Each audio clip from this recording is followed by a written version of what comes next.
நிலாவோட அப்பா நிலாவும் சோழன் ஒரே ரூம்ல தூங்கக்கூடாதுன்னு சொல்லிட்டு யோசிச்சுட்டு இருக்காங்க. அப்ப திடீர்னு நெஞ்சு வலி வந்த மாதிரி ஆக்ட் பண்றாங்க. நிலா அம்மா இருந்துகிட்டு என்னாச்சோ அப்படின்னு சொல்லிட்டு பதறி போய் கத்துறாங்க. இது கேட்டுட்டு நிலா, சோழன், நிலாவோட அண்ணன் எல்லாருமே வராங்க. அப்ப சோழன் வந்துட்டு உண்மையிலே ஒரு நெஞ்சு வலி தான் வந்திருக்குமா, டிராமா பண்றாரா, நிலாவோட ரூம்ல படுத்து தூங்கக்கூடாதுன்னு சொல்லி இப்படி பண்ற மாதிரி தெரியுது அப்படின்னு சொல்லி சோழன் யோசிச்சுட்டு இருக்காங்க. அங்க நிலாவோட அப்பா வந்து ரொம்பவும் மயக்கம் போட்ட மாதிரி ஆக்ட் பண்ணோடனே டாக்டர் வர சொல்றாங்க. டாக்டர் வர சொன்னதும் ஒண்ணும் இல்ல பயப்படுறதுக்கு அப்படின்னு சொல்லி டாக்டர் சொல்லிடுறாங்க. இங்க நிலா அப்பா இருந்துகிட்டு அதெல்லாம் ஒண்ணும் இல்லம்மா, டாக்டரே சொல்லிட்டாங்கல்ல, நீ எதுக்குமா, நீ போமா மாப்பிள்ளை விட போய் தூங்க அப்படிங்கிறாங்க. இல்லப்பா நான் இங்கேயே இருக்கிறேன், உங்க கூடயே இருக்கிறேன்பா அப்படிங்கிறாங்க.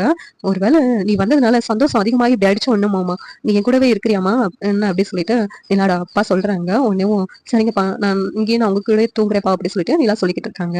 இங்க சோழன் நினைச்சேன் என்கிட்ட இருந்து நிலாவை பிரிக்கிறதுக்காண்டி இப்படி ஒரு டிராமா பண்றீங்களா அப்படி சொல்லிட்டு உடனே சோழன் வெளியில வந்த உடனே நிலாவோட அண்ணன் இருந்துகிட்டு நீ எங்க போற அப்படி சொல்லி கேட்கறாங்க. நான் தூங்க போறேன் அப்படின்னு சொல்லிட்டு சோழன் சொல்லிட்டு இருக்காங்க. நீ தூங்க வேண்டிய இடம் இது கிடையாது, வா நான் காமிக்கிறேன் அப்படின்னு சொல்லிட்டு வெளியில கூட்டு போயிட்டு இதுக்கு முன்னாடி டிரைவரா வேலை பார்க்கும்போது தூங்கின ரூம்ல போய் தூங்க சொல்லி நிலாவோட அண்ணன் வந்து சொல்லுவாங்க. உடனே சோழன் என்ன பண்ணன்னு தெரியாம முடிச்சுக்கிட்டு இருப்பாங்க. நிலாவோட அப்பா இருந்துகிட்டு நிலா கிட்ட இன்னும் ஒரு வாரம் இங்க தானமா இருப்பேன், அது வரைக்கும் நீ அப்பா கூடயும் இருமா, அப்பா கூடயே தூங்குறியாமா அப்படின்னு சொல்லிட்டு சொல்றாங்க. சரிங்கப்பா அவங்க கூடவே இருக்கிறேன்பா, நீங்க எதுக்கும் வருத்தப்படாதீங்க அப்படின்னு சொல்லிட்டு நிலா சொல்லிக்கிட்டு இருக்காங்க.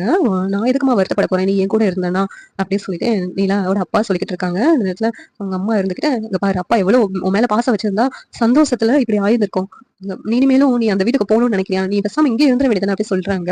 உடனே நிலாவோட அப்பா இருந்துகிட்டு நீ அமைதியா இரு, இல்ல ஒரு வாரம் இங்க இருக்க போறாள், நீ அமைதியா இரு அப்படி சொல்லிட்டு சமாளிக்கிற மாதிரி நடிக்கிறாங்க. சரி எப்படி நல்லா இருக்கும் நீங்க நினைக்கிறீங்கன்னு கமெண்ட் பண்ணுங்க. இந்த வீடியோ பிடிச்சா லைக் பண்ணுங்க, ஷேர் பண்ணுங்க, சப்ஸ்கிரைப் பண்ணுங்க. தேங்க்யூ.